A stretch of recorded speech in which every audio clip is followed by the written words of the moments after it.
muchas gracias por su asistencia y sin desmerecer a los asistentes de la edad como la mía, pero yo me alegro muchísimo y creo que todos de ver a esa cantidad de jóvenes que tenemos allí.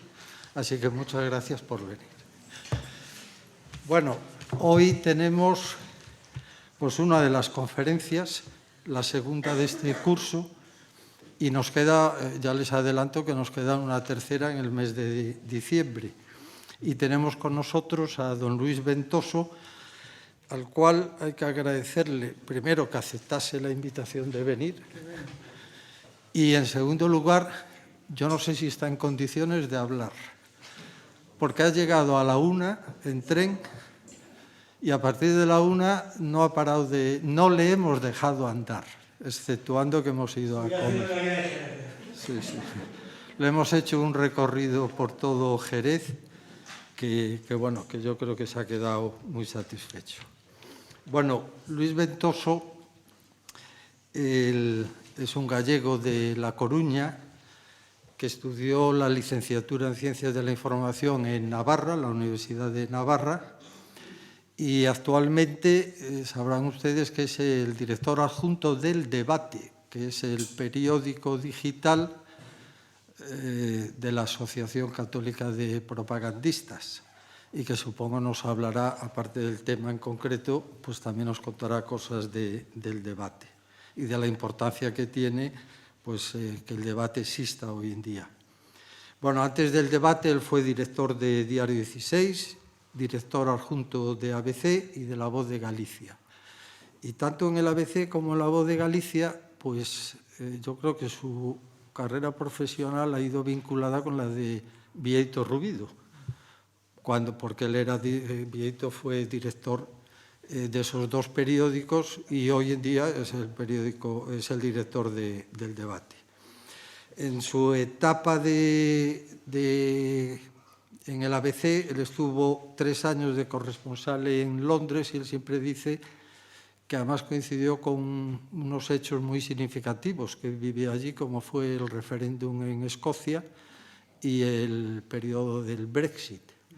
Y fruto de esa experiencia que tuvo en esos 3 años, escribió un libro con un título bastante curioso, lo voy a decir: No temblar ni aunque le corten la cabeza, de Inglaterra, el Brexit y todo lo demás. Yo quisiera que tú después explicaras el origen. Yo lo sé porque te lo he escuchado alguna vez, pero que lo expliques tú de dónde viene porque es muy curioso. Bueno, es un excelente articulista y de ello da testimonio el hecho de que se le han concedido por ese motivo varios premios, entre ellos, pues, por ejemplo, el premio Julio Camba, el premio Bravo de la Conferencia Episcopal Española, el premio Foxá, el Herrera Oria, y también le dieron premio en Religión en Libertad.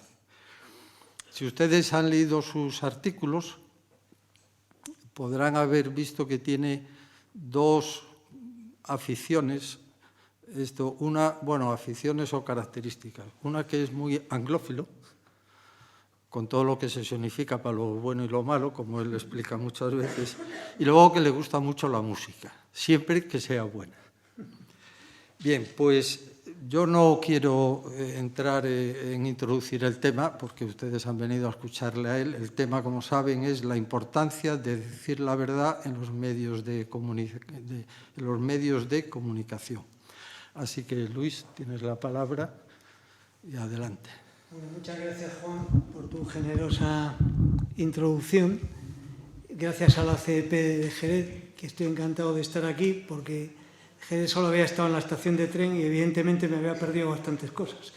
Voy a hacer un repaso corto, espero no enrollarme más de un cuarto de hora, con el tema de mi exposición, que es intentar hacer un bosquejo de cuál es el problema hoy de la prensa, del negocio de los periódicos, que es a lo que yo me he dedicado siempre y de lo que pueda saber algo. Les agradezco mucho que se hayan venido hasta aquí en esta tarde del jueves a escucharme, claro. Y sin más Muchas gracias, niñas, por venir, por cierto. Y sin más me voy a meter al meollo de la cuestión. En la generación de mi abuelo nació allí en el siglo XIX en Galicia, realmente sus condiciones de vida no diferían mucho de las de un hombre neolítico, no tenían luz eléctrica, se calentaban con lo que llamaban en Galicia la lareira, el fuego del hogar, con el vaho del ganado, se dedicaban a la agricultura, luz de carburo, no había nada. Ese hombre, mi abuelo, vio en una generación un salto que pasó a conocer la penicilina, el coche, la llegada del hombre a la luna, la radio, la televisión, y nosotros pensamos, jolín, ese cambio que vive mi abuelo, en la vida vamos a vivir la generación siguiente algo igual. Sin embargo, lo hemos vivido por la revolución digital, que ha cambiado el mundo por completo. La revolución digital pensamos que está siempre con nosotros, pero hay datos increíbles. Por ejemplo, en el año 1999 solo usaban un ordenador de manera cotidiana el 25% de los españoles. Y el teléfono móvil, vamos, era una fantasía. Esto es que es increíble. Hace solo 24 años, solo un cuarto de los españoles usaban un ordenador. Entonces, el mundo cambió drásticamente con la irrupción del mundo digital. El primer periódico que publica una edición en Internet es el New York Times en el año 94. Y en España, el primero es ABC en el año siguiente, en el 95. Entonces, cuando llega Internet, a los periódicos pasa algo fatal. Y es que los periódicos que están cobrando por vender un ejemplar físico en papel, al llegar el nuevo medio dicen, bueno, como esto es nuevo y hay que estar ahí, aquí voy a regalar mi materia prima, que es la información. Hacemos una burrada tremenda, es que pasamos los periodistas a regalar nuestro trabajo. Es como si Amancio Ortega, es el ejemplo que pongo yo siempre, cuando llega a Internet dice, bueno, pues en la web las faldas y jerseys que vendo en Zara, al que me lo quiera por Internet, se los regalo.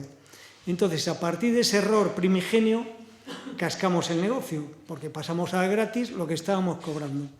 Esto crea un follón impresionante que se ha cargado directamente la prensa escrita. La prensa escrita hoy es cine mudo en la época del sonoro. Prensa escrita me refiero al periódico papel. Os voy a poner unos ejemplos. El País, que sigue siendo el periódico más venta, y no voy a añadir ninguna coletilla de para bien o para mal, aunque podría, vendía en el cambio de siglo 500.000 periódicos todos los días. Hablo de venta en kiosco y suscripción individual a los hogares. Hoy vende menos de 50.000. El siguiente periódico, que es La Vanguardia, vende alrededor de 46, 45. El siguiente es, curiosamente, La Voz de Galicia, que vende unos 36.000 periódicos. Luego viene ABC, que vende en toda España a día de hoy unos 31.000 periódicos. Y luego El Mundo, que está a punto de perder la frontera de los 30.000. Es decir, eso se ha ido al garete. ¿Qué ha pasado en paralelo? Que las audiencias en Internet son inmensas, pero no se ha descubierto el huevo de Colón de cómo ganar dinero con Internet. Está la audiencia, pero no está la pasta. En parte porque Internet es un negocio monopolístico.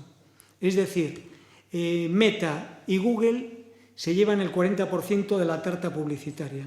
Y luego sucede otra cosa. El único canal, el kiosco ahora para nosotros, es Google. Pero Google unos días nos abre más el grifo y otros días menos.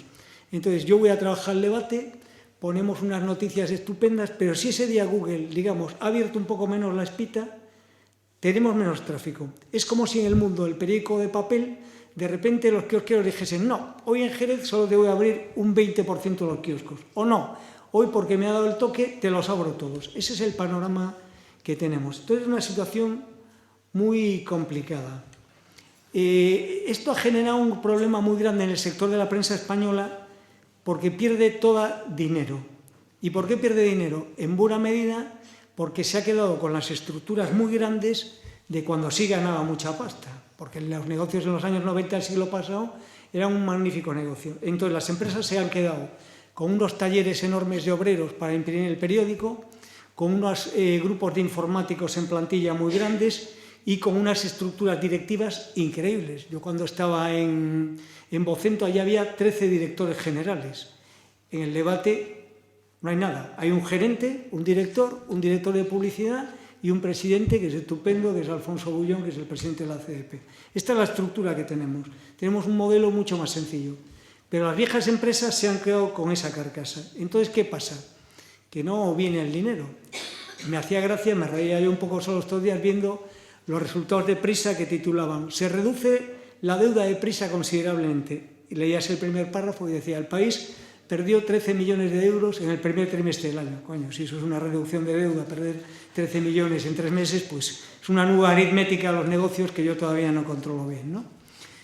Entonces esto nos plantea un problema que es cómo salir del atolladero. Los periódicos seguimos conservando una gran influencia. Ustedes están siguiendo el caso Begoña Gómez, el caso del hermano del presidente del gobierno. Estos casos los ha puesto encima de la mesa los viejos periódicos, en parte el nuestro, fue uno de ellos, con gran esfuerzo y con un gobierno hostil que decía que todo era mentira, todo era mentira, todo mentira, hasta que todo va siendo verdad. Sin embargo, no se rentabiliza eso. Para intentar rentabilizarlo, se ha decidido, parte de nuestros compañeros, poner el llamado muro de pago. Es decir, empezar a cobrar por las ediciones digitales de los periódicos. El muro de pago, hombre, mejor era que no se enterasen que es un error para que lo sigan poniendo, porque al debate nos viene bien. Pero como estamos entre amigos, les voy a contar la verdad. El muro de pago es una cagada, con perdón, por una razón. El ejemplo que se pone es, en Estados Unidos, el New York Times ya está ganando dinero con el muro de pago. Es decir, cobrando por leer el periódico en Internet. Claro, pero Estados Unidos son 330 millones de personas con una cultura anglosajona donde hay costumbre de pagar y un periódico más que se lee todo el planeta. Pero cuando se pone el periódico Mi Pueblo, La Voz de Galicia, a cerrar y poner un muro de pago, está haciendo lo que hace el New York Times para un universo de 2,7 millones de gallegos en una sociedad que es menos proclive a pagar por las cosas de manera digital. Con lo cual, un negocio absurdo, lo notan ustedes. Si ustedes compran un periódico papel de la vieja usanza, pagan unos 2 euros. No lo sé porque yo la verdad es que ahora ya no leo el periódico papel, por desgracia. En cambio, se están ofertando 2 meses del País o El Mundo, el ABC, por 1 euro. ¿Qué negocio hay ahí? Ninguno. Es decir, el muro de pago no está siendo la salida de la prensa. Entonces, ¿qué soluciones tenemos los periódicos para ser rentables o para pervivir? Porque es fundamental que los periódicos pervivamos, porque seguimos siendo lo único que de verdad hurga sistemáticamente en las entretelas del poder y lo evalúa. El periodismo, si no le da la lata al poder, se queda, como dice la frase clásica anglosajona, en relaciones públicas. El periodismo tiene que ser la conciencia crítica del poder. Un periódico que es un botafumeiro del que manda no tiene valor alguno. Nuestro valor es evaluar al poder que no quiere ser evaluado, al poder de todo tipo. Y cuando se deja de hacer eso, los periódicos no sirven para nada e incluso crean serios problemas. Les pongo un ejemplo. ¿Cómo pudo pasar que las cajas de ahorro estuviesen todas en quiebra y nadie lo supiese? Pues sucedía por lo siguiente, porque en cada ciudad española la caja de ahorros era el primer anunciante del periódico local. ¿Qué pasaba entonces? El periódico dependía económicamente de la caja de ahorros y cuando llegaba la información sobre los resultados de la caja de ahorros decía extraordinarios, magníficos. Me acuerdo cuando yo estaba en La Voz de Galicia, iban las compañeras de economía a los resultados de Caixa Galicia, llegaban a la redacción y le decía, oye, Sofía, ¿qué tal la ha dado? Una porquería. Luego leías la crónica al día siguiente, la Caixa está como nunca, esto es una maravilla. Quebraron en buena medida porque los medios de comunicación no alertamos a tiempo de que aquello era un sepulcro blanqueado. Es decir, los periódicos somos necesarios porque si no el ciudadano está indefenso, no tiene información verosímil. El periódico, con todos sus defectos, es el único lugar donde hay un montón de gente hiperespecializada que sabe un montón de lo suyo. Oye, es un placer ir todas las mañanas a trabajar y preguntarle al de cultura, ¿qué pasa con no sé quién? Y te da una pequeña conferencia, o el de economía, oye, ¿es verdad esto de que las hipotecas tal? O el de internacional. Eso lo siguen haciendo los periódicos. Entonces, ¿cómo mantenerlos? La primera vía es que los periódicos se conviertan en una suerte de fundaciones.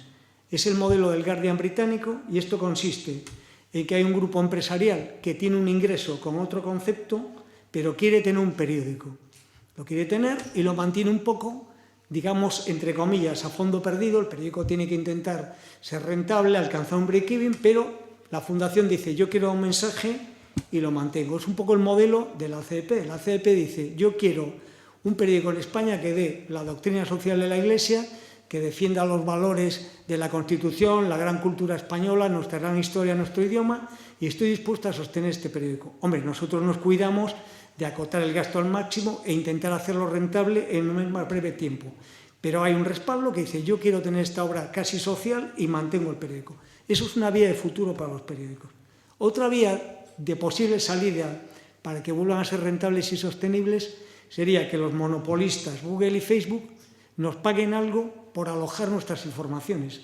Esto en Australia o Francia ya está pasando. Imagínense que cada noticia que publica Google el debate nos diese 0,0 céntimos de euro. Oiga, al cabo del año será un dinero que ayudaría a la compañía a mantenerse. Esto no sucede hoy. Se lucran de nuestro contenido y nos dan pipas, no nos dan nada. Otra vía para los periódicos tradicionales, tipo El Mundo, El País, es haceros una super limpia, un ERE enorme de personal, dejarlos en el chasis e intentar hacerlos rentables por esa vía, con una austeridad absoluta y reduciendo mucho las estructuras. Y la otra vía que hay, que la hacen muchísimos periódicos, es el mix de lo que yo llamo el trabuco y la información institucional. El trabuco es ir con informaciones a determinadas empresas y decirle, oye, tengo esto aquí, esta información, que podría ser un poco problemática para ti, pero si echas una mano, esto que es una vileza, que es piratería pura, todavía hay gente que lo hace. Y luego está el problema de la publicidad institucional, que es que sobre todo a nivel local, por ejemplo en Cataluña es un escándalo, hay periódicos que están absolutamente sostenidos por la publicidad del gobierno regional. Eso es la muerte de la democracia, porque si te está pagando el periódico el gobierno de turno, ¿tú con qué fuerza puedes criticar a ese gobierno, ¿no? ¿Yo qué salida veo? Yo veo una salida mix, que pague un poco Google, que seamos más austeros, que trabajemos mejor para que el público nos apoye más, y también me parece muy interesante el modelo de las fundaciones, lo que ha hecho Jeff Bezos con el Washington Post, lo que ha hecho la CDP, lo que ha hecho el Guardian. Pero bueno, estamos todos un poco a la espera de que alguien descubra el huevo de Colón y nos saque de este problemilla que tenemos. Aún así, yo creo que los periódicos españoles trabajan bastante, hacen muchas cosas buenas y espero que pase el modelo este de crispación política tan extrema que vivimos para que todo vuelva a ser un poco más amable. A mí mismo me pasa, yo a veces siento que tengo que hacer una crítica porque lo veo como un imperativo casi moral por la situación que yo entiendo de desgobierno casi contra la nación que tenemos ahora. Entonces te obliga a estar todo el día chaca, dando caña. A mí me gustaría que arribásemos a un momento político más normal, que todo se tranquilizase y que pudiésemos tener en España un periodismo más argumentativo y más amable. Espero que llegue ese momento. Y no me voy a enrollar más porque creo que es más interesante pues, que dialogamos un poco todos y vamos hablando y les doy mis puntos de vista de lo que pueda pasar. Me suelen preguntar en estas conferencias cuándo va a caer Pedro Sánchez, pero yo no lo sé.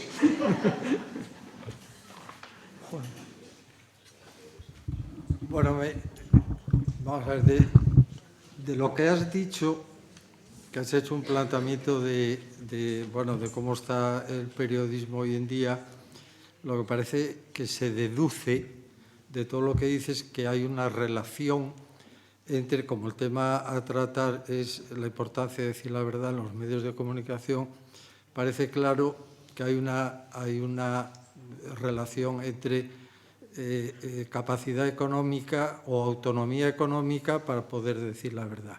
Entonces, voy a decir, más que una pregunta, quiero que expongas unas palabras tuyas que yo te escuché y he tomado nota, y tú dijiste, en cierta ocasión, has dejado escrito, los periodistas no somos héroes, el oficio está mal pagado y no abundan empresas sanas y sólidas que ofrezcan una red que permita trabajar con libertad.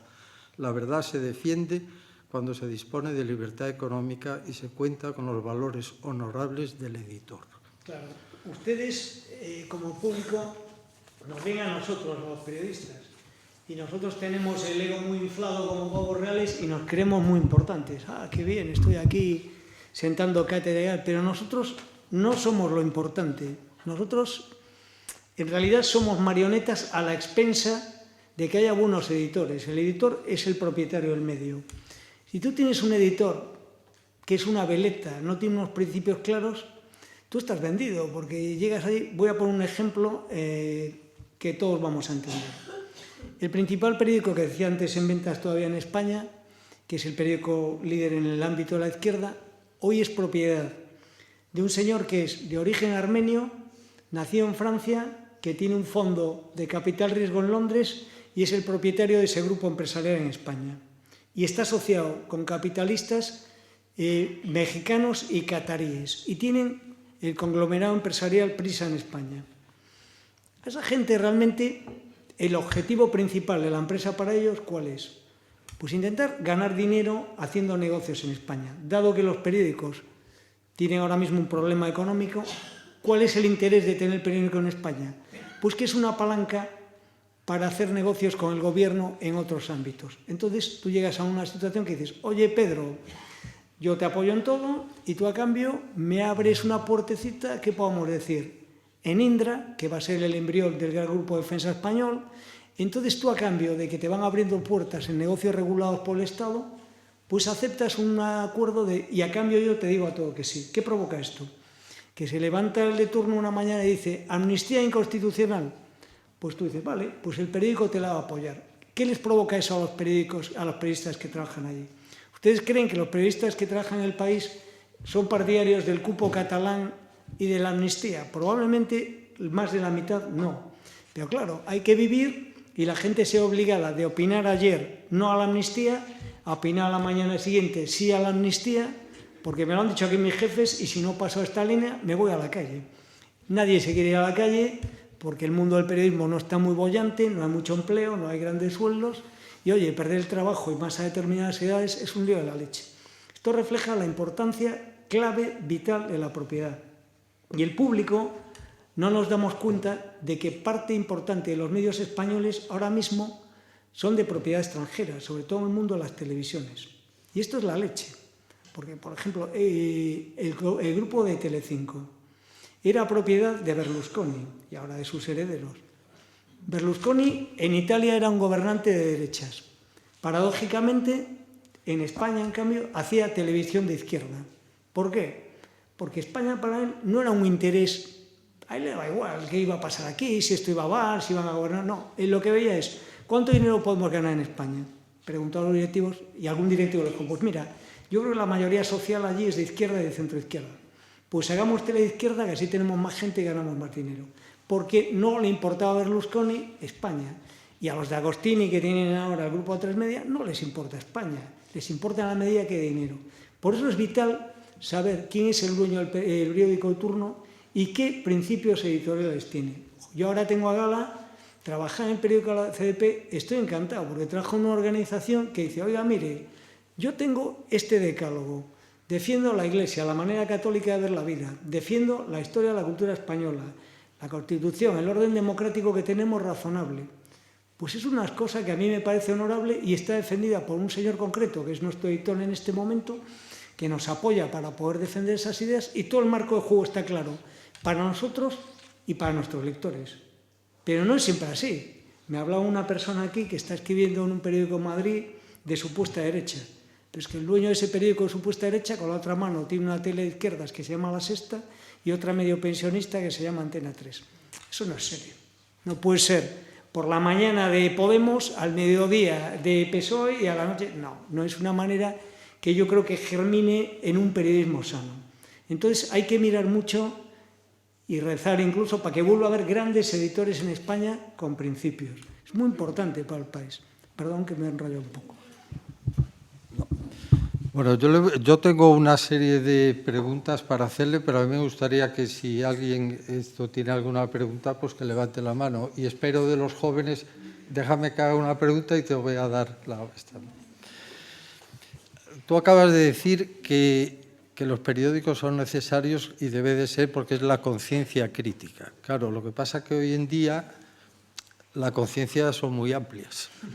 Claro, entonces, ¿qué conciencia? ¿Sobre qué fundamentos está esa conciencia? Está clara los que tiene el debate, pero bueno, ¿de qué periódicos uno se puede fiar de la noticia que están dando? Porque muchas veces los periódicos dan la noticia, la misma noticia, pero la interpretación que se hace es muy diferente. Entonces, claro, esto... No sé, en el debate, ¿cómo trabajáis eso a la hora de dar una noticia? Bueno, ahora es un momento muy difícil porque entra mucha mercancía averiada. Yo hablaba de la verdad en el título de esta intervención porque la verdad es la base de todo, ¿no?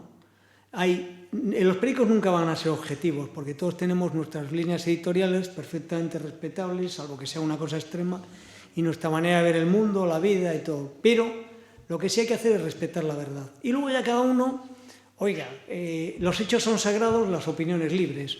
Tú tienes que respetar los hechos fehacientes y luego ya puedes hacer tu interpretación. Es verdad que es legítimo, oiga, yo quiero destacar más esto que esto otro, pero lo que está pasando ahora en España, que nunca había pasado, es que estamos en el 1984 de Orwell.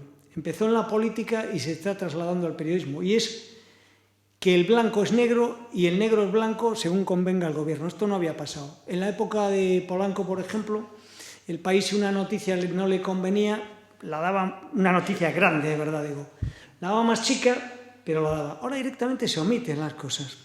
O lo que nos pasa con el gobierno es que hay cosas que son incontrovertibles. Es decir, nosotros hemos publicado en el debate, con los datos y los papeles, que una empresa en la que estaba participando la mujer del presidente del gobierno recibió una subvención directa, no era mucho dinero, 160.000 euros, del propio gobierno. Es que eso es un hecho, no es que está allí el papel y tal. Entonces, se ha dejado de respetar la realidad en nombre de los apriorismos ideológicos. Es un problema tremendo, porque si la realidad no existe, no puedes tender puentes de convivencia ni hablar de nada, porque yo diré, oye, tal, yo creo que me gustaría que volviésemos a un mundo. Yo creo que hay que leer un poco de todo, no solo leer el periódico que a ti te gusta, sino ojear también los que no te gustan, porque todos los seres humanos y todas las obras humanas somos falibles. Entonces, tú tiendes, si eres un periódico de derecha o de centro, tiendes a hacer la crítica al del otro lado, pero a lo mejor no se la haces tanto al de la derecha, en cambio al de la izquierda sí se la va a hacer, con lo cual yo recomiendo, Marifé me lo habrá oído contar, yo cuando estaba en Londres entrevisté una vez a Mark Knopfler, al guitarrista de los Dire Straits, que lo conocerán y lo admirarán mucho ustedes. Este hombre había sido periodista de joven. Y entonces le pregunté, oye, ¿entonces tú compras el...? Sí, yo no, dijo el tío, a mí el periodismo no me iba porque yo no tengo tinta en las venas, dijo él. Pero ¿sigues comprando los periódicos? Me dijo, sí, todos los días. ¿Qué periódico compras? Y me dijo, compro el Guardian, que es el laborista, y el Telegraph, que es el periódico muy conservador británico. Y los leo los dos y luego ya me encargo yo de hacerme mi composición del lugar. Me parece una manera inteligente de ver el mundo, ¿no? Ahora, en cambio, tendemos todos a cerrarnos mucho y buscar que nos reafiancen en nuestras propias convicciones sin escuchar nada más. Esto se exacerba en las redes sociales. Yo creo que hay que tener también, que tú tienes que tener tuyas, pero a lo mejor tener un poco de oreja también, porque a veces te equivocas, oye, quién sabe. Nosotros metimos, por ejemplo, la pata en la primera hora de la Dana de Valencia. Hubo un momento en que La Sexta, creo que fue, dice, Mazón llegó tarde a la comité de emergencia porque está en una comida. Uno de nuestros periodistas de Valencia, escribiendo en el primer minuto, puso algo así como, erróneamente, La Sexta dice que fue a una comida y tal. No era erróneamente. Curiosamente tenía razón La Sexta esta vez.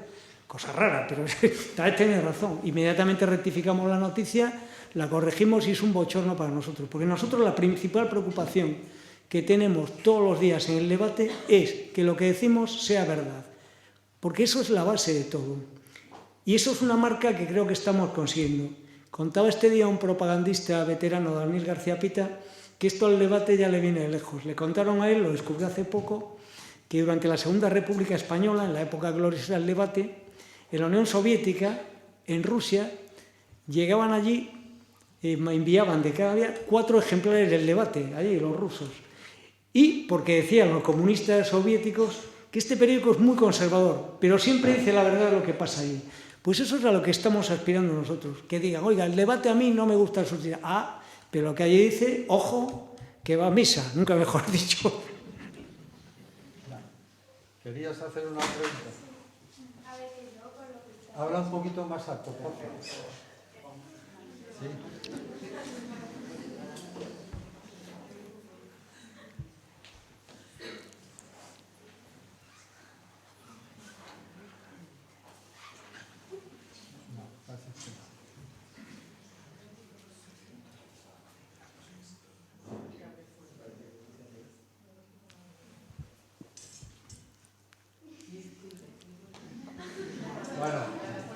A ver, saca Venga, el grito de Tarzán y Jane. saca Venga. tu voz. A ver, que yo creo que ya usted ha respondido más o menos mi pregunta, pero quería saber, o sea, usted antes ha nombrado que a veces el gobierno puede pagar a un periódico para que se diga o no se diga lo que le convenga.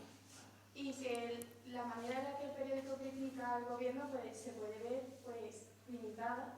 Entonces, yo me estoy planteando los artículos de opinión, o sea, tiene un proceso de selección de la persona, o sea, la persona que hace el artículo pasa por un proceso de selección dependiendo de en qué periódico lo haga y sus opiniones, o directamente se lo silencia. O sea, no sé si se me ha entendido bien. Sí, creo que más o menos sí. Muchas gracias. A ver si vosotros os interesa el periodismo, es una gran noticia porque la edad media del lector de prensa en el planeta Tierra es 57 años. O sea, tenéis que ir incorporando, si no, no sé qué nos vamos a dedicar. Bueno, yo creo que la gente empieza realmente a leer el periódico cuando tiene una hipoteca, un coche y un hijo. Ahí ya te empieza a interesar un poco la realidad y ya empiezas a leer, ¿no? Bueno, lo que dices, la presión no es tan burda. Es decir, el periódico, el gobierno local no va como Aldama a comprarte con un sobre, no.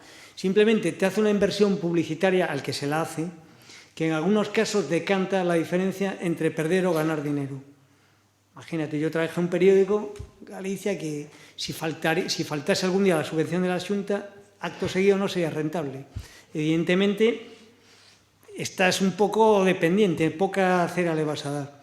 En lo que dice de cómo se selecciona la panoplia de articulistas de un periódico, el periódico busca articulistas proclives a su ideario, mayormente. Hay gente que considera que no, pero un periódico es una comunión de gente alrededor de una idea, en el fondo. Tú planteas al mundo y dices, yo tengo esta idea editorial, veo el mundo así, así o así. Y un grupo de lectores se congrega porque dice, pues si yo estoy de acuerdo con tú, como tú ves el mundo, me gusta lo que piensas y te leo. A partir de ahí seleccionas articulistas un poco con esa manera de ver el mundo. No tendría sentido que nosotros estuviésemos escribiendo en el debate, siendo a favor firmemente de la unidad de España, a un articulista que dijese que quiere la independencia de Cataluña. Sería absurdo. Entonces se deja un grupo de gente acorde. Una vez que se establece eso y que hay unos principios editoriales, opera un principio de confianza y ya cada articulista escribe realmente lo que quiere. Nadie llama al periódico a decir, oye, mañana voy a hablar de esto. No, ya se sobreentiende que estamos todos en una comunión más o menos, cada uno tiene sus matices y tal, o un día a lo mejor nos lleva a la contraria a todos, pero hay una cierta armonía dentro de lo que es el marco general de las ideas del periódico. Y así vamos haciendo. Bueno, yo te voy a hacer una... ¿Quiere? Ya funciona, Juan. Llama la atención, o por lo menos me llama la atención muchísimo, el hecho de que en la línea de informar, llámese... No, ya estaba encendido. Bueno, yo tengo... entonces, en la línea de informar, y me refiero ahora a lo que es la información directamente de la televisión, pues es flagrante y es indignante, permitidme que dé este calificativo al principio, el hecho de que la televisión hoy no se puede ver. Y no se puede ver porque realmente no oferta información eficaz, objetiva y de creencia. Y en esa línea me llama la atención el que no hay canal que ponga a la hora de dar las noticias, que está uno sediento, entre comillas, de saber qué es lo que ha ocurrido en el día de hoy, porque luego es repetición 1 y 100 veces, que salgan en primer término 1 y 14 informaciones sobre sucesos acaecidos en este país. Me recuerda el periódico famoso de El Caso. Y se vendía porque es lo que vende, los sensacionalistas.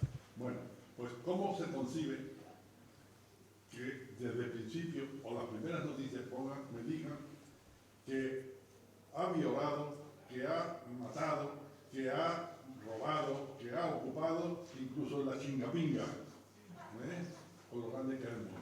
Y luego, cuando ya llevan 10 minutos de estas noticias vacías, necias y sin fundamento, sin objetivo ninguno, viene a decir suavemente noticias que tienen peso específico y que interesan. Entonces, a esa parte de una programación que llama la atención cuando menos y dice, pero aquí ¿qué es lo que pasa? Es decir, el televidente que está deseoso de saber lo que ha pasado en el país, las noticias, eso, que lo primero que me ponga sean esas noticias, y a mí me indigna y a veces me entra ganas de cortar, porque hay que esperar los 15 minutos para que te den algo interesante. ¿Cómo es posible que eso sea aceptado, admitido y reiterativamente hiriendo la sensibilidad de los televidentes?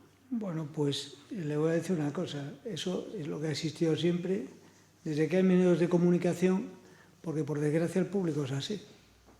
Hay una máxima vieja de periodismo que dice sangre a primera página. A la gente le gustan los sucesos. Pero yo no creo que el problema de las televisiones en España sea que den muchos o pocos sucesos, que yo creo que no dan tanto realmente. Creo que el problema es que no hay suficiente pluralismo ideológico. Eso sí que es un problemón. Es decir, en España hay un insólito cuasimonopolio de la izquierda en televisión, que explica en gran medida que se pueda sostener el actual gobierno. Es increíble, porque en un país donde ahora mismo hay un poquito más de votantes de derechas que de izquierdas, pues hay muchísimas más televisiones de izquierdas que de derechas. Es un problema muy serio y es insólito que no haya surgido un empresario o un grupo de empresarios que hayan abierto una tele en condiciones del otro lado del espectro ideológico. A mí me entiende, y creo que ayudaría mucho a la democracia española. Aparte es que lo que pasa en España no pasa en ningún lado. Tú vas a Francia e Italia y no son todas las televisiones de izquierda. La propia BBC, que tira más bien a lo que ellos llaman el progresismo, comparado con la televisión española de aquí, es de centro derecha, vamos. Entonces aquí tenemos una gran anomalía en las televisiones, pero más que en los sucesos, yo creo de matriz ideológica, que hay un problema ahí que es tremendo. Y aparte, la televisión tiene una fuerza electoral inmensa. Tengan en cuenta, pensamos que si Netflix, y todos vemos mucho Netflix y mucho Prime y mucho tal, pero a día de hoy todavía los españoles se pasan más de 3 horas al día viendo la televisión tradicional generalista. Y muchos solo se informan por ahí. Las cifras de lectura además de prensa en España son mucho más bajos que en Europa. La tenía por aquí, pero mucho menor, vamos. Era como el 38% leen el periódico frente al 60, 70 en Alemania y en Francia. Entonces la televisión es un instrumento decisivo. Por eso también muchos gobiernos regionales aguantan tanto tiempo en el poder. En algunas autonomías que hay televisión autonómica, realmente si pierdes el poder es que eres un auténtico cretino político, porque imagínate que usted es un político y tiene a todos los periódicos regados con las subvenciones de los anuncios locales. Y encima tiene una televisión autonómica que es un botafumeiro del poder regional. Es imposible perder las elecciones, ¿no? Y este es un problema de primer orden que yo confío en que tarde o temprano salga una gran empresa de comunicación que haga una televisión alternativa, para entendernos, una sexta de derechas. Verónica. Sí, yo sí que la necesito. Voy. No tengo corriente de voz. Espera. Y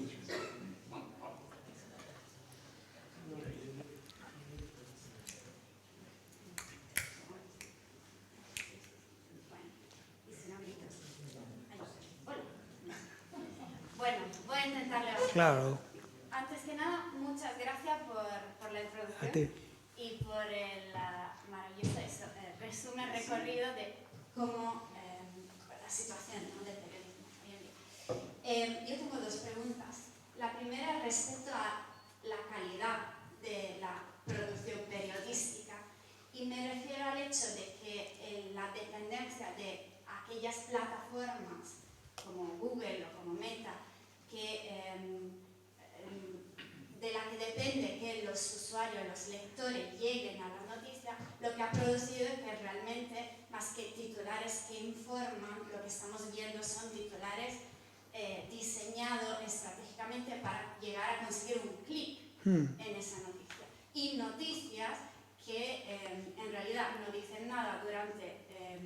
20 párrafos para que tú hagas scrolls y veas todos los anuncios que se te presenten y al final llegue a la respuesta a la pregunta por la que habías llegado. Eso por un lado. Y luego la segunda pregunta es, pues sí, creo que ha quedado muy claro la dependencia o la dificultad de mantener un modelo económico que permita contar la verdad. Pero no hemos entrado en la cuestión de un modelo político que permita contar la verdad. Y me refiero con esto a los riesgos, las amenazas a la libertad de expresión, la libertad del ejercicio periodístico, la máquina del fango y cómo el poder puede llegar incluso a intervenir para evitar que cierta verdad sea puesta a la luz. Voy a empezar por el final, porque es más entretenido. Las presiones de los políticos a los periodistas son la historia de la humanidad, ¿no? Eso siempre ha existido y siempre existirá, pero nunca ha habido un momento tan burdo como el presente. Siempre ha existido. Yo me acuerdo cuando yo estaba, voy a contar una anécdota personal, cuando yo estaba de corresponsal en Londres, seguía haciendo artículos aquí de política española y tal, y un día hice un artículo y en el último párrafo del artículo hacía una coña sobre Cristina Cifuentes, que entonces era presidenta de Madrid, que iba de progresista, guay, moderna, abierta, bueno. Me llamó el entonces consejero delegado de la compañía, convocado a Londres, porque tenía que venir aquí a ir a verla porque me quería tirar de las orejas, por hacer una broma en el final de un artículo. Una tía que iba de enrollada, de súper guay. O sea, las presiones de los políticos siempre han existido y siempre existirán. La llamada, hombre, no saquéis eso, esto que hicisteis ayer no es así exactamente. Eso es el juego normal de los políticos. Lo que ya no es el juego normal es que haya un partido político que gobierna que no atiende a ningún medio que no sea de su órbita ideológica. Esto es increíble.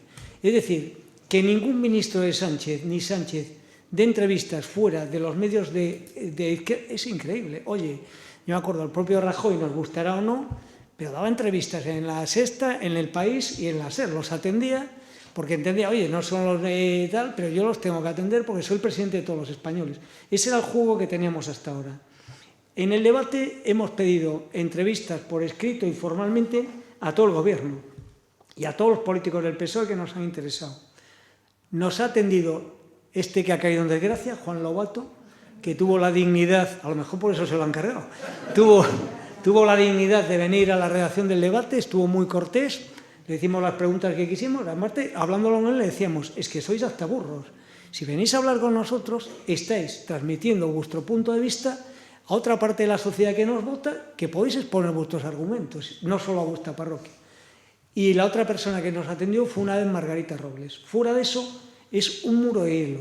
Esto es intolerable. El presidente del gobierno tiene el deber de atender a todos los medios. Es intolerable también que la sala de prensa del Consejo de Ministros se haya convertido en un mitin de un partido político.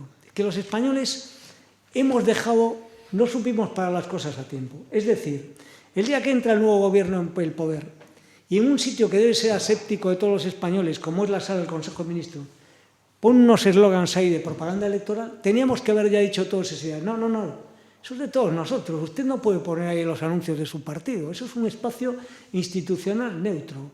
Es intolerable que en las ruedas de prensa, turno de preguntas, El País, la SER, la cadena F y no sé qué, y un día para disimular uno al otro. No, hay que dar el libre juego a todo el mundo. Entonces, efectivamente, es un momento muy malo. Y luego hay una parte nueva añadida que tampoco se había visto hasta ahora, amenazas públicas a los periodistas en voz alta, señalándolos por su nombre y apellidos, porque, oiga, aquí a nosotros nos pasó el ministro de Transportes, en vez de ocuparse de los trenes, que creo que los tiene no muy bien, un día escribió con todas las letras que nuestro director, que es un profesional excelente, ecuánime, no porque sea mi director, es que realmente es un profesional serio, magnífico, con una trayectoria increíble, le pone en una cuenta escrita, eres un fascista, vamos a por ti y te vamos a poner una denuncia. ¿Pero qué es eso? Es que eso es propio de un régimen dictatorial. Eso está pasando aquí en España. Entonces es un momento difícil, no es agradable para nosotros. Nosotros publicamos, cuando estaba empezando el debate, una de las primeras exclusivillas, estamos entrando en calor, llevaríamos medio año. Una noticia pequeña, pero era graciosilla, que era que en el Ministerio de Trabajo de Yolanda Díaz, en la cantina, el vino, los langostinos y no sé qué, había unas ofertas que aquello era para ir a ponerse allí todas las botas todos los días. Oiga, a la semana nos viene una inspección de trabajo al periódico. O sea, esto no es un juguete. A mí a veces mi mujer, medio en broma, medio en serio, me dice, oye, tú estás todo el día, cualquier día nos va a caer una inspección de Hacienda o cualquier historia, porque ahora la gente ya no empieza a ser una broma, porque estamos jugando con una gente que hace cosas muy raras. Y efectivamente no es agradable que tú estés trabajando en un periódico y el gobierno de tu país te esté diciendo que estos son los de los bulos. ¿Cómo que son los de los bulos? ¿Qué juicio ha perdido el debate? ¿Qué información incorrecta ha publicado? Hasta ahora no hemos perdido un solo juicio. También es verdad que ponemos un interés extremo en no equivocarnos. Lo hablaba ahora con los amigos de la CEP en la comida. Nosotros, por ejemplo, ahora tenemos una noticia muy buena, pero la tenemos confirmada al 99%. Pues por ese 1% de duda no la publicamos, porque ya lo haríamos igual, pero tenemos que procurar que todo vaya por libros, que es la base de los periódicos. Pero claro, tenemos una presión grande.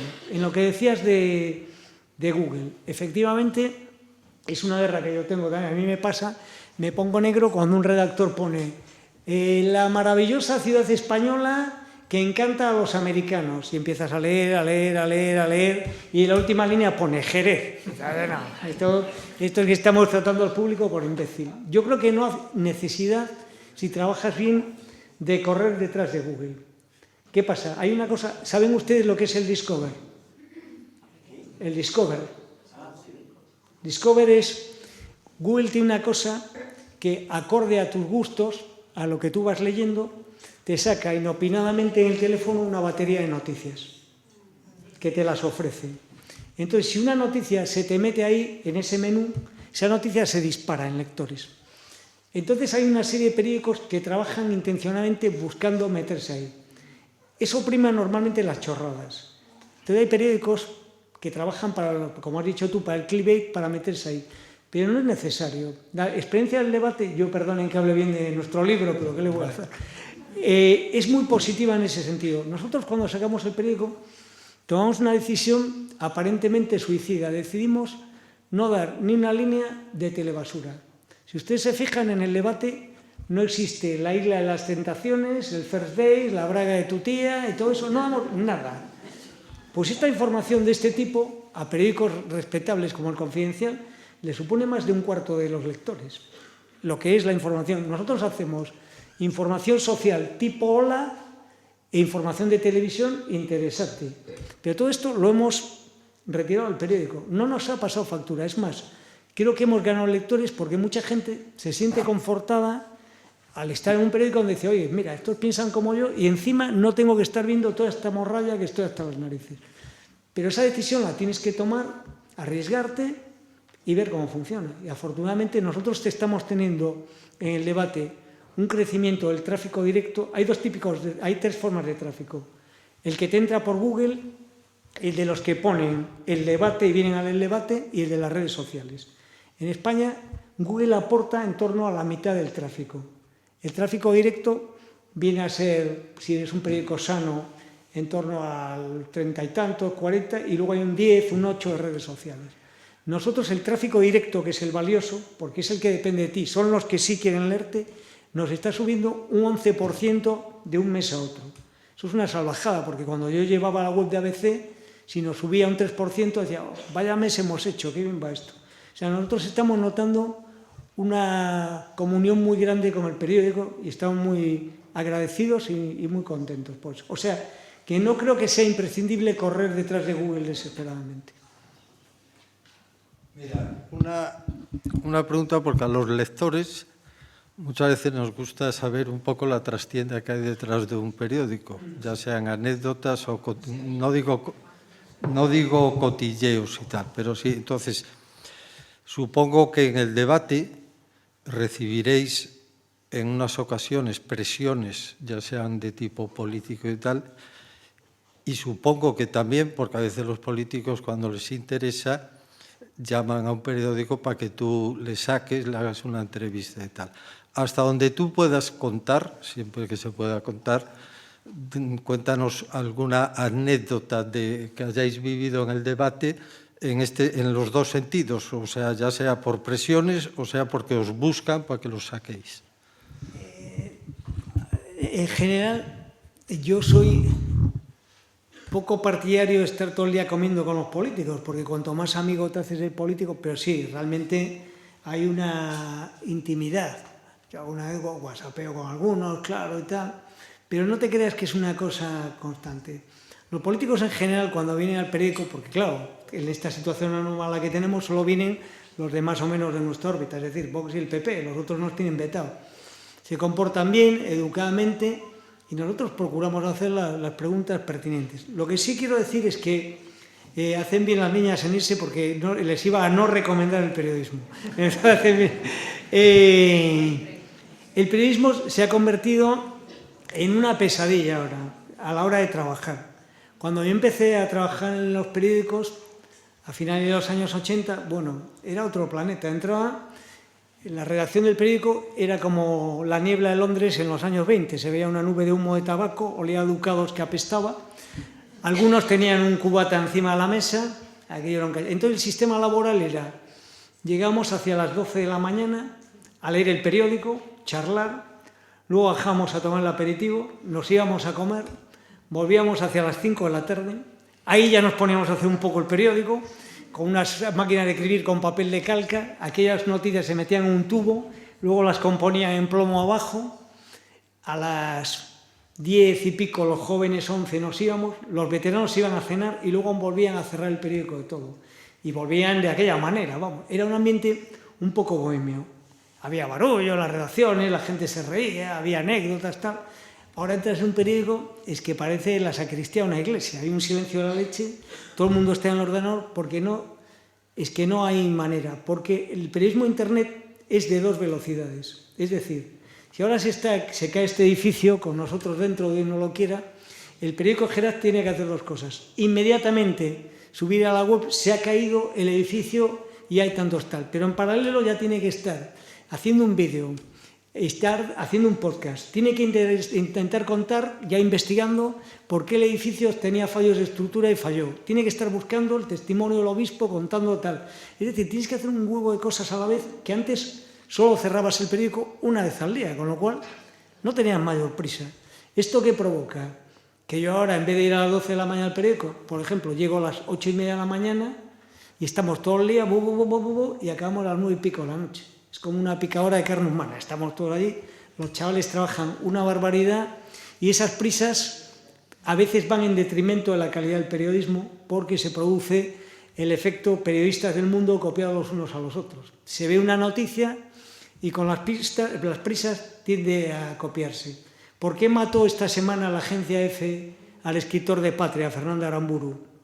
Porque un cachondo hizo una cuenta falsa de una editorial y puso Fernando Aramburu ha muerto. Un periodista de EFE, Fernando Aramburu ha muerto, lo pone aquí, tú dices, teletipo a toda España, Fernando Aramburu ha muerto. No había muerto. Por cierto que tuvieron una semana gloriosa porque una semana antes habían publicado, se ha estrellado un helicóptero contra una de las torres de cristal de Madrid. Fue muy gracioso porque la redacción del debate tiene una vista buenísima, que se ven precisamente esas torres y todo Madrid. Entonces llama a nuestro presidente, a nuestro director y le dice, oye, que ha explotado ahí un helicóptero contra la torre y no estáis dando nada. Nosotros mirando por la ventana, oye, pues los de EFE están muy miopes o aquí algo raro pasa, ¿no? Era un error, ¿no? Entonces el periodismo se ha dificultado, también para bien, porque antes era la jaula de los grillos.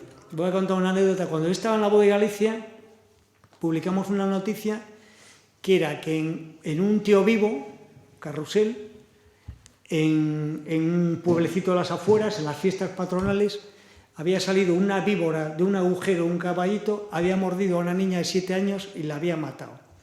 Entonces pusimos la noticia en portada, muerte de una niña en el Tío Vivo de Mera, drama total, no sé qué. Y la había traído tipo que había allí muy característico, que era un señor jorobado pequeño, con una barba larga llena de grasa, un tío rarísimo, estaba todo el día fumando, y ese había conseguido esa gran exclusiva. Entonces se descubre que el tío era un loco que se la había inventado.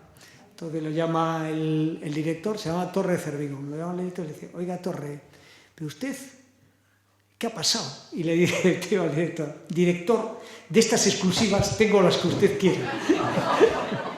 Bueno, era un mundo mucho más bohemio e informal, era, no sé, es curioso. Ahora se ha profesionalizado mucho. Es verdad que también a cambio hay una falta de cultura general que a los que somos mayores nos deja asombrados. Los chavales, vienen chavales maravillosos de las facultades y vienen otros que dices, claro, es que los chicos ahora se informan por TikTok y por Instagram. Entonces te quedas asombrado, les preguntas ¿de quién es el Guernica? Casi es como el chiste de qué color es el caballo blanco de Santiago, ¿no? ¿De quién es el Guernica de Picasso? Otra anécdota, el otro día, por ejemplo, está un redactor joven nuestro de la sección de vídeo, un chico que había estudiado en el extranjero bastante tiempo, y llegó una noticia de García Page. Tenía el tío que preparar el vídeo y nos dice, oye, ya tenéis listo el vídeo de García Page. Pensaba que Page era página en inglés, Page. García Page. Entonces es divertido trabajar con los chavales, pero a veces te quedas un poco asustado, ¿no? Pero bueno. Bueno, pasa una cosa, que es que te has escapado de mi pregunta. Esto es como un diálogo entre dos gallegos, así que no te me vas a escapar.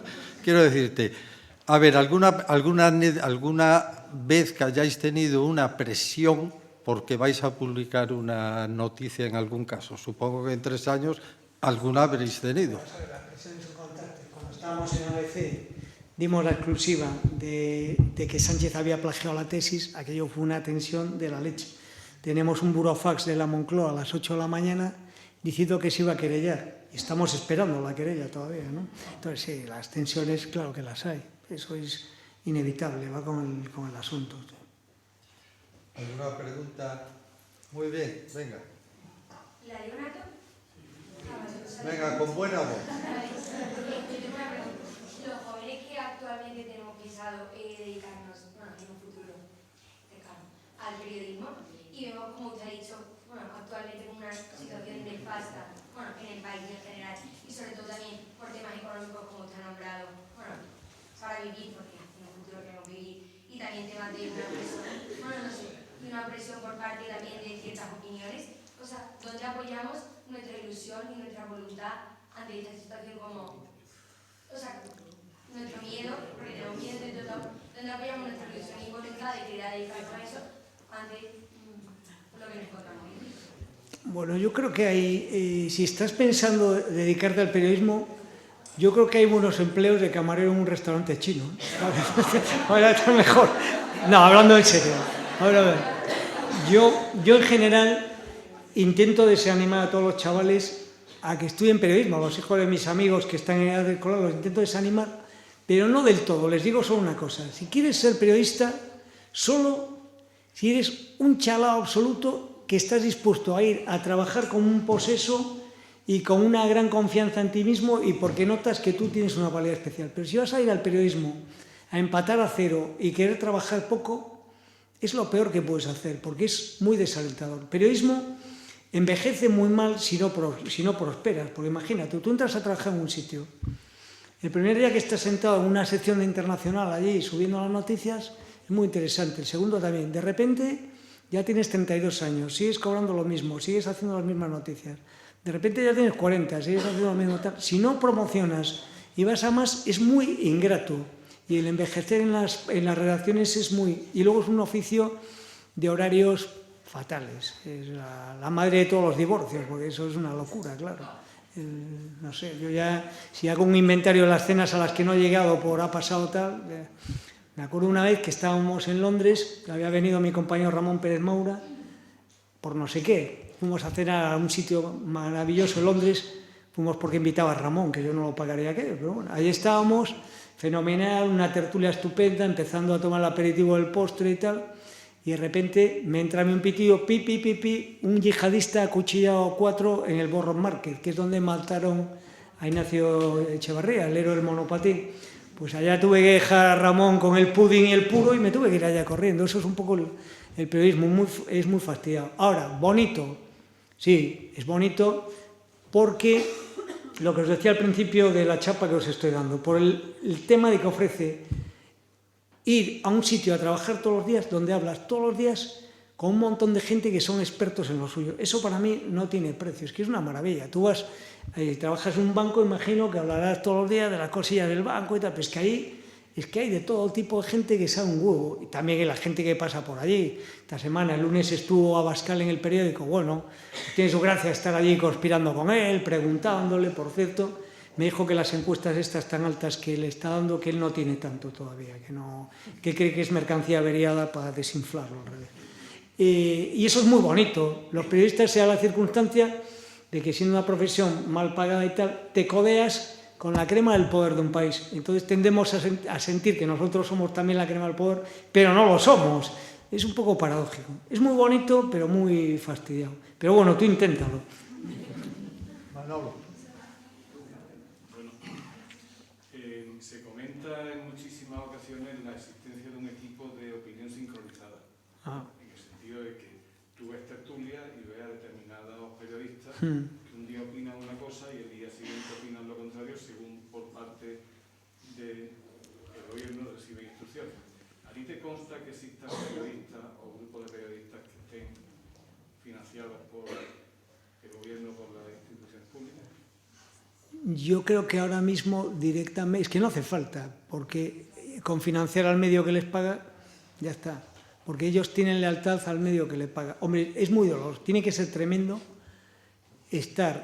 tú estar en el periódico El PSOE y estar en contra de la amnistía el propio PSOE y a los 3 días que te diga Sánchez, no, ahora estamos a favor y tener que ir tú poniendo tu cara a las tertulias a decir que yo ahora me encanta la amnistía. Debe ser, hay que tragar sapos y culebras, es tremendo. Yo creo que el periodismo de las tertulias es peor que el periodismo escrito en España. Bueno, igual lo digo porque yo no se me da bien, no soy un buen tertuliano, ¿no? Porque me da un poco de vergüenza porque el tertulianismo te obliga, cuando fue el volcán de La Palma y yo de repente vi a todos mis compañeros expertos en lava y cráteres, de repente me quedé alucinado. Es que es un poco una impostura, tener que saber de todo en tiempo real. Y además ya sabéis que los periodistas podemos hablar de todo muy bien, pero nunca más de minuto y medio, porque luego ya no sabemos. Entonces... Francisco. Perdona, actualmente la situación que tenemos con el gobierno actual y la crispación que hay, todos somos muy conscientes de esos medios que son, como tú decías antes, de orden izquierdista, ¿no? Y es verdad que de derechas, pues, o no los hay o hay muy pocos. Pero esto no es nuevo. Mi pregunta es, cuando gobernaba el Partido Popular, ¿también los medios institucionales seguían siendo de izquierda o eran de derecha? ¿O los señores del Partido Popular no saben dominar la prensa cuando están en el gobierno? ¿O qué les pasa? Porque son muchos años ya los que llevamos bajo el dominio de la prensa izquierdista, RQR y RQR. Pero no solo la prensa. Hay un dominio de la izquierda en la universidad. La universidad pública está dominada por la izquierda. Hay un dominio de la izquierda en la cultura. Es verdad que el Partido Popular cometió en la época obra de Soraya, que se creía bastante lista, yo creo que no lo era tanto, que fue el momento en que hacen el rescate, que creó La Sexta y todo aquello. Eso fue un error garrafal, porque allí hubo un intento que le salió bien a corto plazo, pero que luego yo creo que fue letal para España. Es decir, vamos a dividir el voto del PSOE, ganarle al PSOE, dividiendo el PSOE en varios. Entonces, facilitaron la creación de teleizquierdas para que contribuyese a que apareciese Podemos. Y lo consiguieron, les salió bien. Pero les quedó el tinglao hecho. El resultado es que hay muchas más teles de izquierdas que de derechas por un error de concepto de Soraya Sáenz de Santamaría, de la que yo no tengo buena idea porque se vuelve a equivocar cuando llega el momento de controlar el referéndum de Cataluña y dice todo está controlado, tan controlado estaba que hubo un referéndum ayer, la leche. Entonces, no, ahí se equivocó el PP.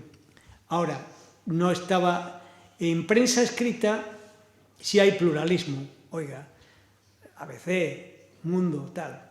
Son periódicos de centro-derecha, de derecha, hay variedad. Donde hay el problema es en la televisión, realmente. En la radio también hay pluralismo. Hay la COPE que tira para un lado, Onda Cero que tira también para ese lado, la SER que tira para el otro. Hay un pluralismo. El problema es en la televisión. Pero ahora lo fuerte es, supongo yo, el tema digital y no ya tanto periodismo, sino al éxito de este que se ha presentado ahora a la europea, al vice. Eso sale de la gente joven, que son los que enganchan por otro tipo de medios de comunicación diferente y novedoso. Eso sale de las redes sociales, pero sale también, bueno, no sé si hay aquí algún votante de Alvise, pero sale de siempre hubo un voto, no, iba a decir friki, pero no lo voy a decir, siempre hubo un voto excéntrico con algunos personajes en algún momento. Es decir, en su momento, Ruiz Mateos tuvo los mismos votos que Alvise. Siempre hay una epidemia, y en Italia hubo el cómico Pepe Grillo, que le votaron a Pepe Grillo, y luego aquello del 5 estrellas resultó un desastre porque no sabían recoger la basura en las calles de Roma. Y aquí hubo un Podemos que la gente... Oiga, yo entiendo que mucha gente, cuando viene la crisis del 2008, de repente te ves con 50 años o 40 y muchos, familia, 2 hijos, te hacen un ERE el carajo porque se había ido la economía. Ustedes se acuerdan que después de la resaca del 2008, yo lo veía, que aún vivía en La Coruña, había calles enteras de comercios cerrados de repente. Fue una crisis como yo no había visto en tiempo real, perdió el empleo un montón de gente. Entonces, en ese momento, mucha gente está legítimamente enfadada contra el sistema. Quiere, oiga, este sistema no me está dando soluciones. Vienen unos prometiéndole asaltar el cielo, no sé qué, y caen en eso. Entonces siempre va a haber un voto de protesta. Yo creo que eso es endémico, que siempre lo va a haber, ¿no? Pero Luis, ¿qué medio de comunicación ha utilizado este señor para poder llegar a tanta gente? No, él lo hizo con las redes sociales, sí. Mayormente sí. Hombre, es que eso fue loco. Vamos a ver, eso, es que era una cosa increíble. Ustedes saben cómo funcionaba eso. Tenían como una plataforma donde él, los que llamaba sus ardillas, la gente, subía noticias que el sistema, los medios del establishment interior no queríamos dar. Eso era locos. Nosotros, por ejemplo, te subían allí un paisano, está apuñalando un yihadista a 2 en la línea 6 de Metro de Madrid. Todos nos sobresaltábamos. Ah, no, era un error, perdón. Esto todos los días, era una cosa de locos. Pero había un público que decía, bueno, este es rompedor, es antisistema, me gusta, porque se van a enterar, yo le voy a matar a este, que le den por saco a todos. Una pena. Para mi gusto, una pena. Bueno, de hecho está ya encausado por un follón. Pero que volviendo a la función de los medios de comunicación, específicamente la televisión, hemos dicho institucional, véase, por ejemplo, Televisión Española, o Canal Sur, o Canal 4, Canal 9, lo que sea en cada comunidad, ¿qué función debe tener un medio institucional? Es que vamos a ver, yo mi teoría, si me permite un poco libertaria, es... En su día había periódicos del Estado, ya no hay periódicos del Estado. ¿Por qué tiene que haber televisiones del Estado? Yo no lo entiendo. A ver, si me dijeses, no, es que gracias a por ejemplo, el ejemplo de la BBC, oiga, tengo una televisión del Estado, pero es que, joder, la segunda cadena de la BBC, yo cuando venía a Inglaterra, igual a las 10 de la noche en el segundo canal están poniendo una obra de Shakespeare. Pero que aquí están poniendo cifras y letras, que es un concurso exactamente igual que el que te da la televisión comercial. ¿Tengo que pagar yo mis impuestos para tener al cómico de Sánchez a las 10 de la noche? ¿Por qué? Yo pagaría una televisión pública si dijese, oiga, es que quiero una televisión pública porque ayudará a fomentar el idioma español en toda España, a articular el país, a tener a todos los españoles unidos viendo unos contenidos, una serie que unen a todo el país, pero si la televisión pública es para hacer circuito regional en vasco, gallego y catalán, para no apoyar la cultura española, para denigrar nuestra historia y para hacer una información manipulada, yo no quiero pagar eso con mis impuestos. Entonces, y luego la televisión pública pervierte el voto porque no existe televisión pública que no reme para el poder. Oiga, yo veo la televisión de Galicia, joder, la televisión de Galicia es un alabemos a favor del gobierno del PP, es así, igual que la televisión española, es que es inevitable. La TV3 era del separatismo. Entonces, yo creo que la televisión pública, salvo que sea una maravilla, que esté muy vigilada, muy bien sus principios fundacionales, pervierte el sistema. Vamos, nadie querría un periódico del Estado. Pues igual. Sí, hola, buenas tardes. Soy Rosana Sac, periodista. Lo primero quería darte la enhorabuena y el debate que se ha abierto, que ha estado bastante interesante. Pero daros sobre todo la enhorabuena porque ahora tengo la oportunidad. Soy lectora del debate. Estáis haciendo un gran trabajo. Sé que os está costando muchísimo. el trato que estáis recibiendo del gobierno. En mi vida he visto una cosa igual, en todo el tiempo, yo ya llevo muchos años en periodismo, y en todo este tiempo que llevo ejerciendo, en mi vida he visto lo que está pasando con este gobierno. Se ha abierto el debate también de la televisión pública. Lo que está sucediendo ahora mismo en el periodismo, lo que está sucediendo en nuestro gobierno, está siendo una cosa tan vergonzosa, tan lamentable, cuando decía lo de los informativos de televisión española. Yo siento, se ha abierto el debate de la televisión pública, siento una tremenda tristeza porque ha habido una televisión pública. Yo creo que la televisión pública es muy necesaria, pero efectivamente el control que está habiendo la televisión pública está llegando a un grado que yo siempre he visto los informativos de la UNO, que siempre me gustaba ver mi televisión pública. Y yo sabía, siendo periodista, pues un poco. Eso, y además soy partidaria del que has dicho. Yo siempre he leído, sé cuáles son los medios de línea editorial y lo que hago precisamente es escuchar los contrarios, porque yo escucho lo contrario, porque ya sé lo que me van a decir ellos y me formo mi propia opinión. Desgraciadamente yo creo que ahora mismo eso es muy complicado, porque yo he tenido que dejar de ver directamente la televisión pública, porque es que me hace sentirme mal como periodista. Y digo, ¿qué están haciendo? Si esto es un grado de manipulación que no he visto en mi vida.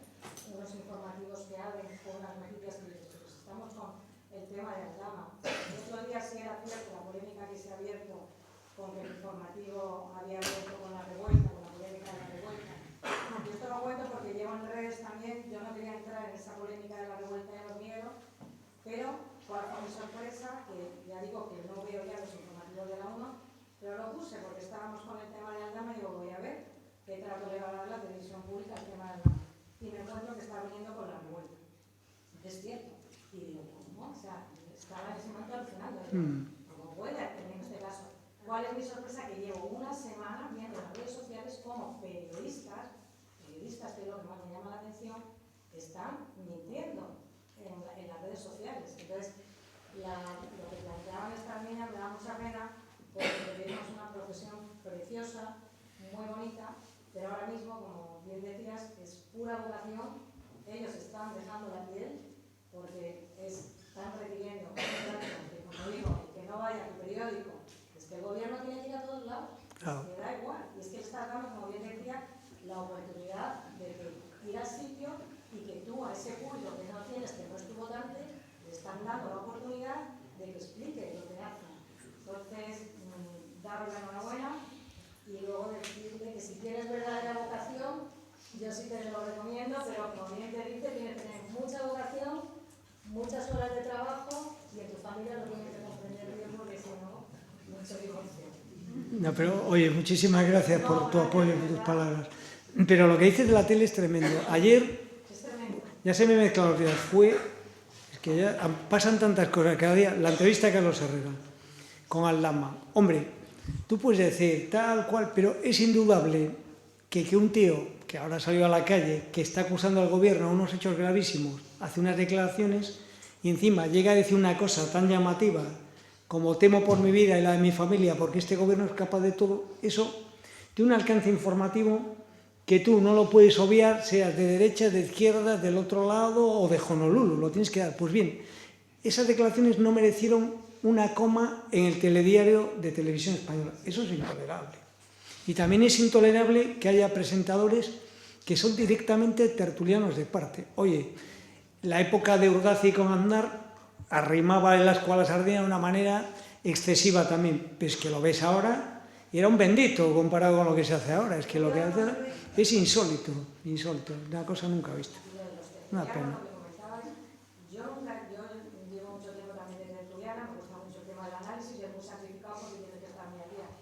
Yo lo que estoy viendo ahora, la polarización de los tertulianos y los tertulianos, que no son ya periodistas, que hacen más función de políticos, es de vergüenza, porque al final nuestra función es que se cree explicar y dar las tertulias para que la gente se forme su propia opinión. Pero si es que lo que viene es a manipular directamente profesionales de la información. Yo creo que tenemos que hacer mucha autocrítica en la profesión y desgraciadamente tampoco se está haciendo. Sí, José. Al hilo del comentario, ¿tú crees que después de 3 años de legislatura que nos quedan, cuando llegue el PP, si llega, va a cambiar algo, por ejemplo, la Dirección General de la Televisión, y tal, porque sabemos y tenemos comprobado que mayoría absoluta del PP no han cambiado nada. Hombre, yo creo que esta vez va a haber una circunstancia diferente porque no va a llegar él solo. Solo puede gobernar con la ayuda del otro. Entonces se va a ver obligado por el socio a actuar, efectivamente. Algo, hombre, es que yo creo que no hay que dejarlo todo igual. Es ya hablar de política, pero es que, por ejemplo, en la época de la mayoría absoluta, lo hablaba ahora aquí con algún compañero, yo siempre pienso, si en un momento dado, con aquella mayoría absoluta, Rajoy tira para adelante y dice, voy a acabar con la anomalía de la ley electoral española está mal diseñada. Hay un momento en la transición, por buenismo, que se considera, voy a hacer una ley electoral que prime al voto del nacionalismo periférico porque así se sentirán más concernidos e integrados en el país. Eso no funcionó así, funcionó al revés. Usaron esto para chantajear al país. Entonces, allí hubo una oportunidad única de decir, oye, mayoría absoluta, voy a cambiar la ley electoral. Estaríamos fuera del problema que tenemos. Así de fácil. O sea, efectivamente, yo también creo que hay que hacer cosas. Lo que hace la ingeniería social que se ha creado, pero ¿qué es eso?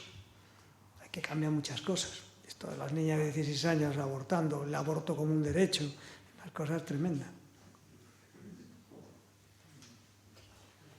¿Alguna pregunta más? Pues ahora...